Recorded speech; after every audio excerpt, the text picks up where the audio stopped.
Hi, എല്ലാവർക്കും നമസ്കാരം. ഞാൻ റസ്മിൻ. ഭയങ്കര സങ്കടകരമായിട്ടുള്ള ഒരു കാര്യം രാവിലെ തന്നെ കണ്ടു. എന്താ രാമേന്ദ്ര പ്രശ്നം? വേറെ ഒന്നല്ല, ഞാൻ എന്റെ സീസണിലുണ്ടായിരുന്ന നോറ, അതുപോലെ ഈ സീസൺ 7 ആദില നൂറയായിട്ട് നമ്മുടെ മലബാർ ഗോൾഡ് ആൻഡ് ഡയമണ്ട്സിന്റെ ഫൈസൽ കാർഡ് ഹൗസ് വാമിങ്ങിന് കോഴിക്കോട് പോയിട്ടുണ്ടായിരുന്നു.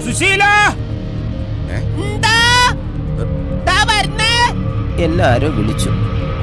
വേറെ ഒന്നല്ല, വീട്ടിൽ വിളിച്ച് വരുത്തിയിട്ട് അപമാനിക്കാന്ന് പറയില്ല.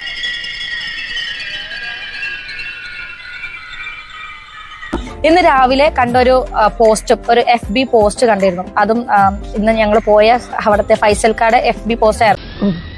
ഒരു കയ്യബദ്ധം, ആദില നൂറ എന്ന് പറയുന്ന പെൺകുട്ടി, നിങ്ങളാണ് അവരെ ഇൻവൈറ്റ് വെളുക്കാൻ തേച്ചത് പാണ്ടായെന്ന് പറഞ്ഞതുപോലെ എന്നിലൂടെ, അതായത് എന്റെ അടുത്ത് നിന്നാണ് കോണ്ടാക്ട് മേടിച്ചിട്ട് അവരെ കോണ്ടാക്ട് ചെയ്തതും കോർഡിനേറ്റ് ചെയ്തതും ഞങ്ങൾ എല്ലാവരും ഒരുമിച്ച് വന്നത്. ഞാനൊരു സത്യം പറഞ്ഞ് വിശ്വസിക്കൂ. എനിക്കത് ഓർമ്മയില്ല. നിങ്ങളാണ് അവരെ ഇൻവൈറ്റ് ചെയ്തത്. എന്നിട്ട് എന്തുകൊണ്ടാണ് ഫൈസൽക്കാർ രാവിലെ ഇങ്ങനെ ഒരു പോസ്റ്റ്, എനിക്കത് മനസ്സിലാവുന്നില്ല. ഈ ഒരു ഇഷ്യൂ കണ്ടപ്പോ ഭയങ്കര സങ്കടമുണ്ട്. ഫൈസൽക്കാരുടെ അടുത്ത് നിന്നും ഇത് ഒട്ടും എക്സ്പെക്ട് ചെയ്തിട്ടില്ല.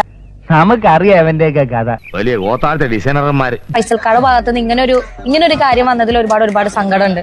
മനുഷ്യനുണ്ടായിരിക്കേണ്ട ഏറ്റവും വലിയ ഗുണം എന്താണെന്നറിയോ? അന്തസ്. അത് നിങ്ങൾക്കില്ല. ഈ ഒരു പോസ്റ്റ് കണ്ടതോടുകൂടി എല്ലാം പോയി.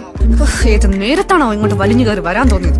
ഏത് നേരത്താണോ ഇവളെ ഇങ്ങോട്ട് വലിച്ചു കേറ്റാൻ തോന്നി? അല്ലേലും ജാത്തിയാലും തൂത്താ പോകൂലടാ. അപ്പൊ നമുക്ക് വൈകുന്നേരം കാണാം.